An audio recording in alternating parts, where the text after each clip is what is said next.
Hi. A friend asked me to speak English, so I will try to explain semantics in English tonight. Well, first, semiology is the study of all signs, like thumb up, down, this, you understand what it means. Also a heart with the narrow, this way, means love.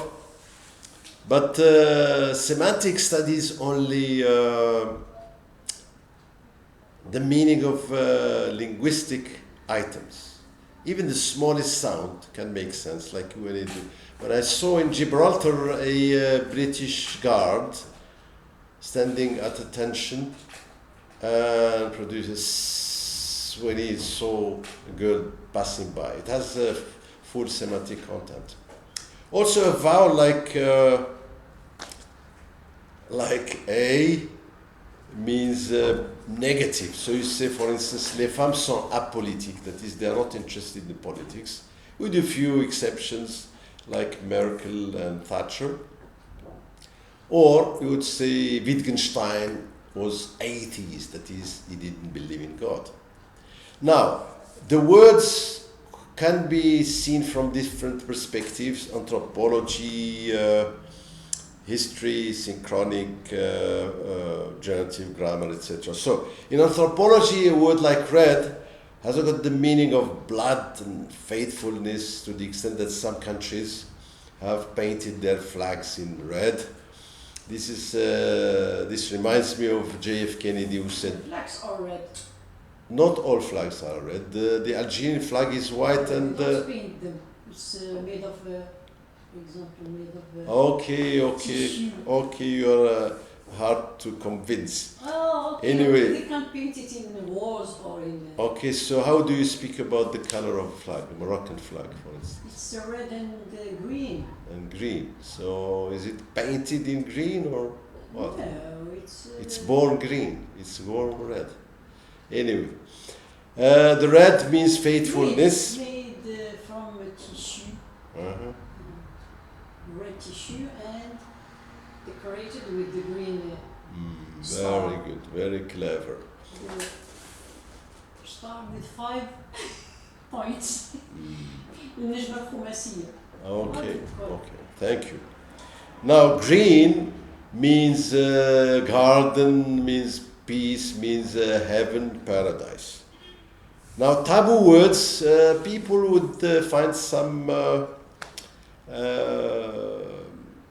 would feel bad by saying go to the toilet, but they may use other words like loo, lavatory, the Johns. Something more polite. Yes, euphemism. Not to be embarrassed. Now, Strangers. In studying meaning, you can draw a distinction between meaning and reference.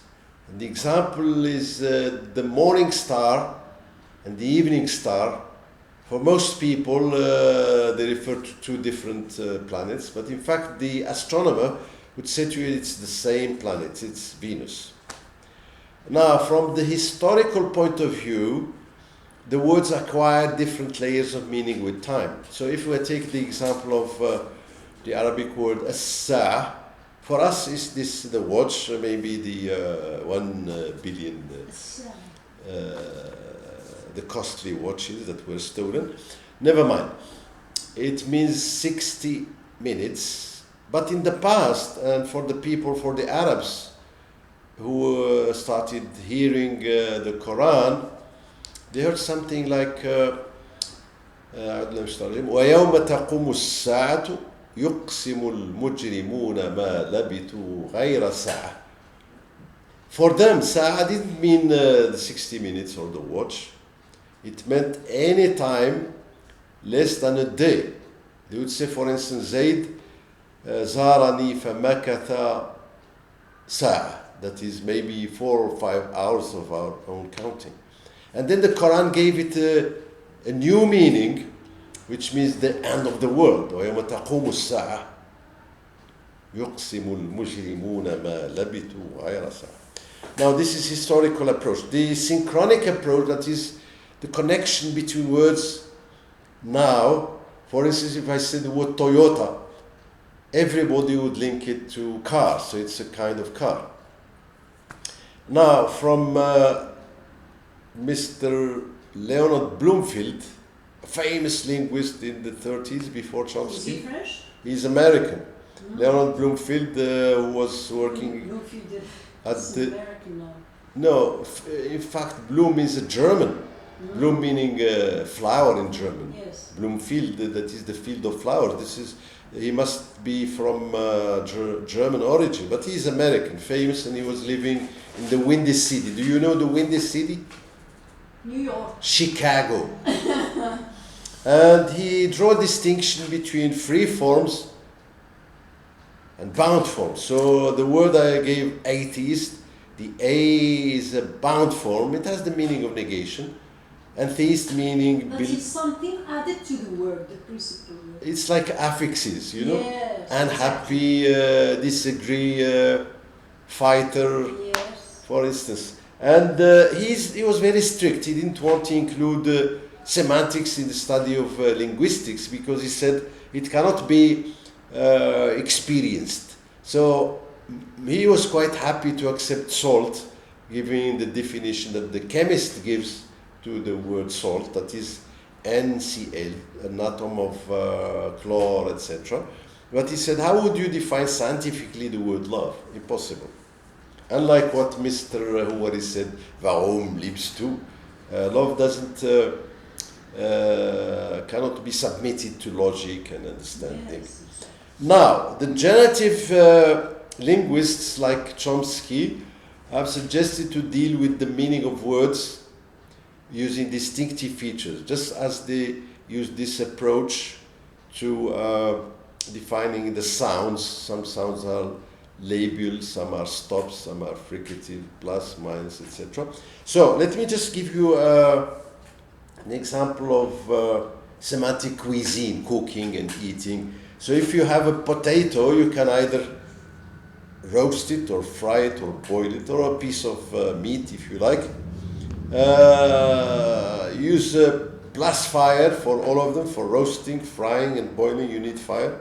No cooking without fire.